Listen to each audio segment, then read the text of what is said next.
Sebelum kita memulai proses pembelajaran hari ini, marilah sama-sama kita mendengarkan lantunan ayat suci surat An-Naba ayat 1-12.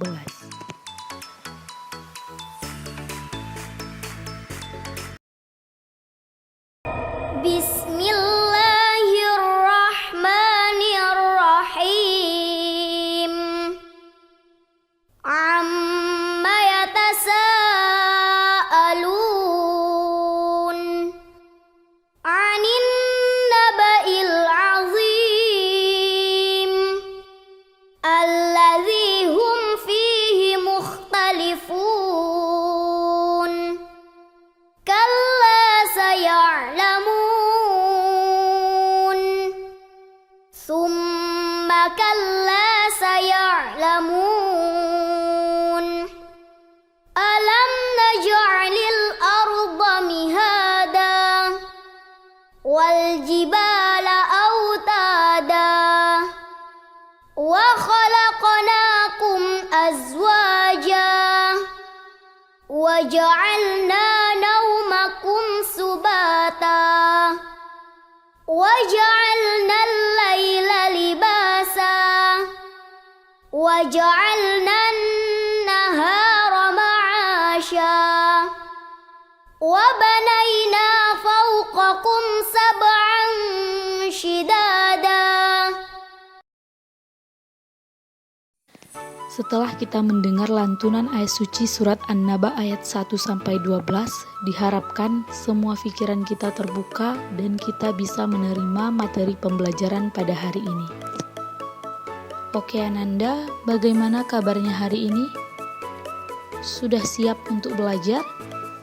Pasti siap dong untuk memulai proses pembelajaran pada hari ini. Nah, pada hari ini kita akan memulai proses pembelajaran dengan materi yang baru, yaitu materi protista. Jadi pada pembelajaran kali ini ada kompetensi dasar yang akan Ananda capai, yaitu mengelompokkan protista berdasarkan ciri-ciri umum, kelas, dan mengaitkan peranannya dalam kehidupan. Nah, untuk video part 1 ini kita akan mempelajari terlebih dahulu mengenai ciri-ciri umum protista dan pengelompokan protista mirip hewan. Nah, untuk video part 1 ini kita akan mempelajari terlebih dahulu mengenai ciri-ciri umum protista dan pengelompokan protista mirip hewan. Adapun tujuan pembelajaran yang harus dicapai pada pembelajaran kali ini, yang pertama, menjelaskan ciri-ciri umum protista.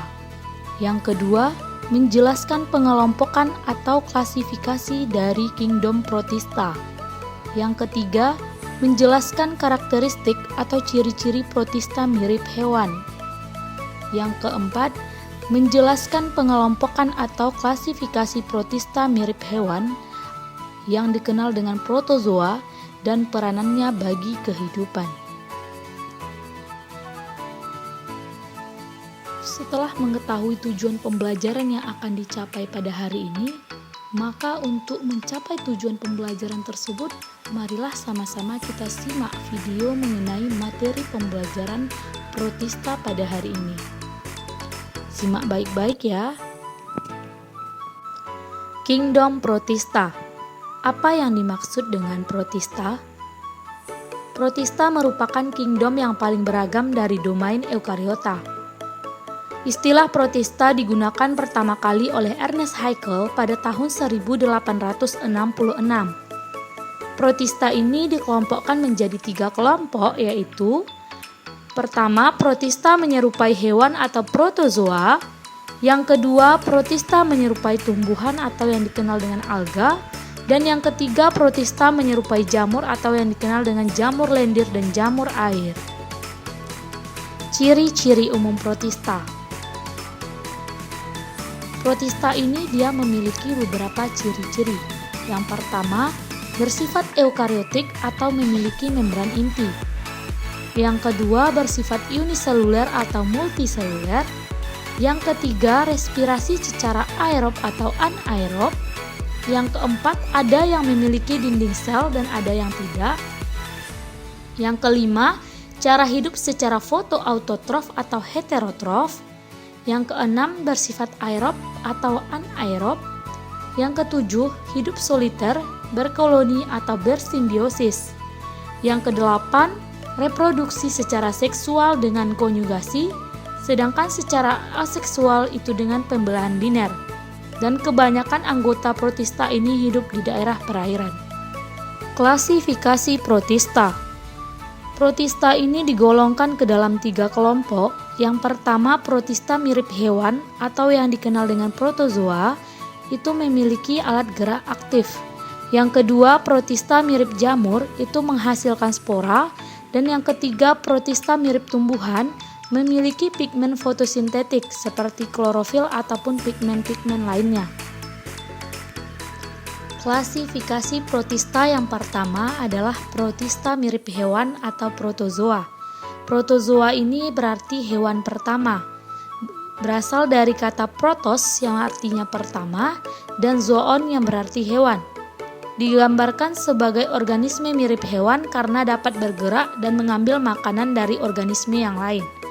Protozoa dapat melakukan reproduksi secara aseksual dan seksual. Protozoa dibagi ke dalam 6 filum, yaitu Zoomastigopora, Rhizopoda, Apicomplexa, Ciliopora, Foraminifera, dan Actinopoda. Kelompok yang kedua adalah protista mirip tumbuhan.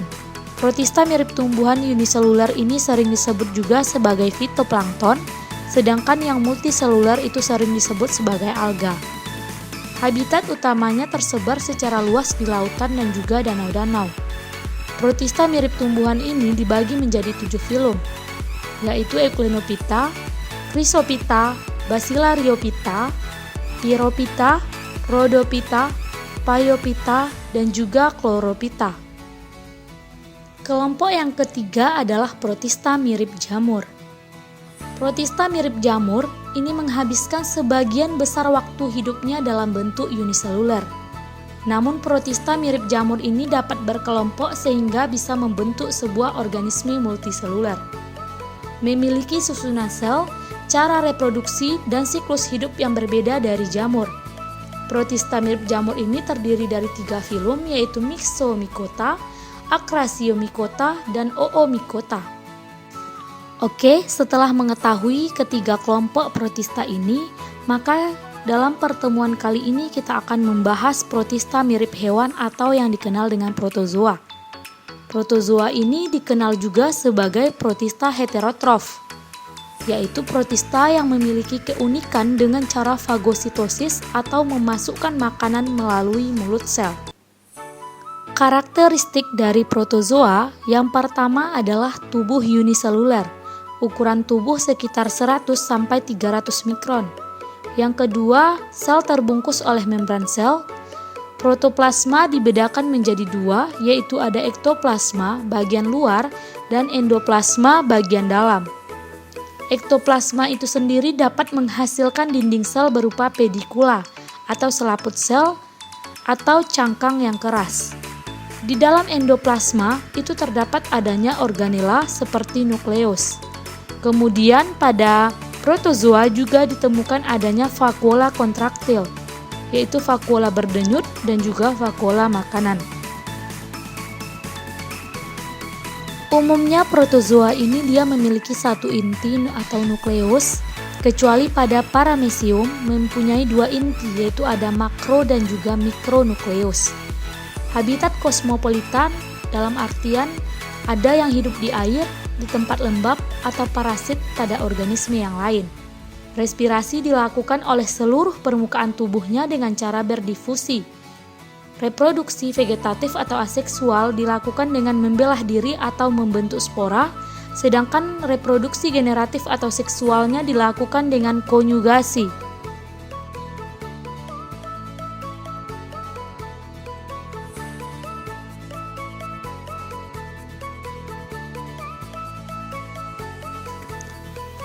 Protozoa ini dikelompokkan menjadi 4 kelompok utama.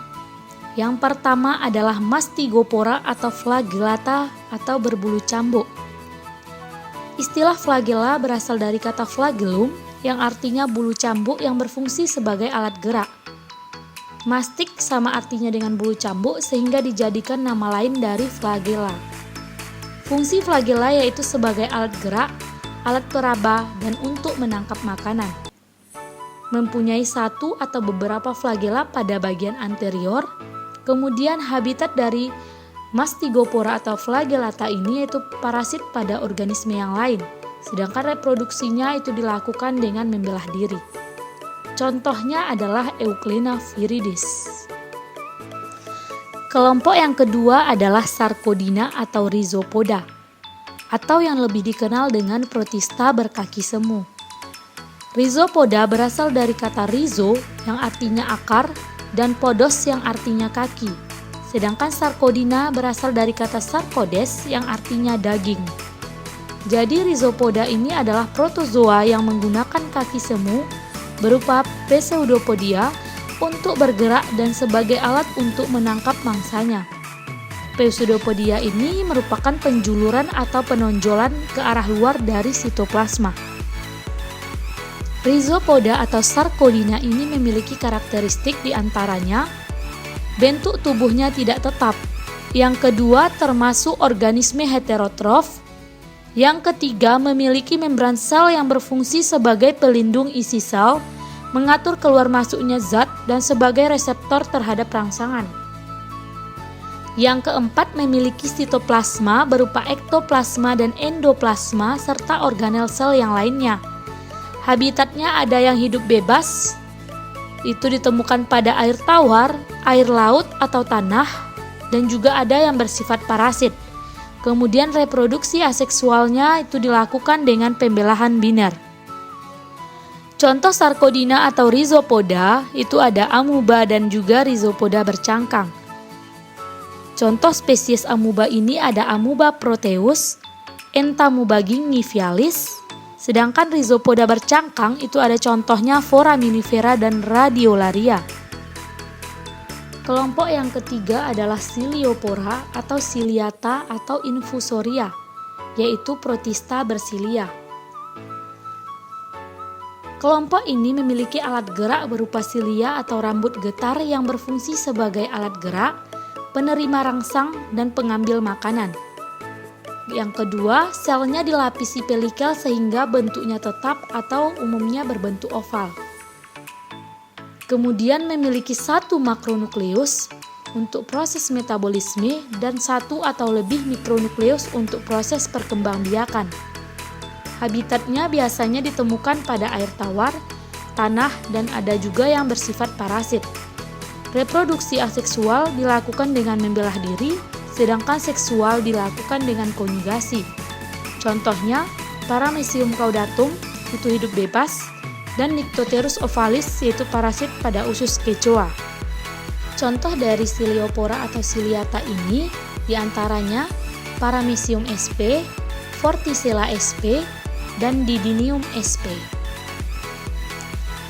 Kelompok yang keempat adalah Sporozoa atau protista berspora. Ciri-cirinya yaitu bersifat parasit, tidak mempunyai alat gerak, membentuk spora untuk menginfeksi inangnya. Proses reproduksi aseksual dilakukan dengan skizogoni, yaitu pembelahan diri yang berlangsung di dalam tubuh inang tetapnya. Sedangkan reproduksi seksualnya dilakukan dengan sporogoni, yaitu pembentukan spora yang berlangsung di dalam tubuh inang perantaranya atau hospes intermediate. Reproduksi aseksual dan seksual ini dilakukan secara bergantian sehingga nanti akan membentuk siklus hidup. Contohnya Plasmodium sp, yaitu parasit pada eritrosit manusia yang menyebabkan penyakit malaria dengan perantara nyamuk Anopheles betina. Siklus hidup Plasmodium. Plasmodium ini akan menginfeksi eritrosit manusia melalui perantara nyamuk Anopheles betina. Jadi Plasmodium ini dia akan melakukan reproduksi seksual secara sporogoni di dalam tubuh si nyamuk dan juga melakukan reproduksi aseksual atau skizogoni di dalam tubuh manusia. Setelah menyimak materi pembelajaran pada hari ini, Ananda semua harus menjawab terlebih dahulu kuis yang diberikan. Kuis ini terdiri dari 4 soal. Yang pertama, jelaskan karakteristik atau ciri-ciri umum dari Kingdom Protista. 2. Jelaskan klasifikasi atau pengelompokan Kingdom Protista. 3. Jelaskan karakteristik protozoa atau protista mirip hewan. 4. Jelaskan pengelompokan atau klasifikasi protista mirip hewan beserta contoh dan peranannya. Silahkan dijawab. Oke Ananda, sekian materi pembelajaran pada hari ini. Semoga Ananda semua dapat memahami dan juga meresapi materi yang telah dipaparkan dalam video kali ini. Oke, sampai jumpa di video selanjutnya. Wassalamualaikum warahmatullahi wabarakatuh.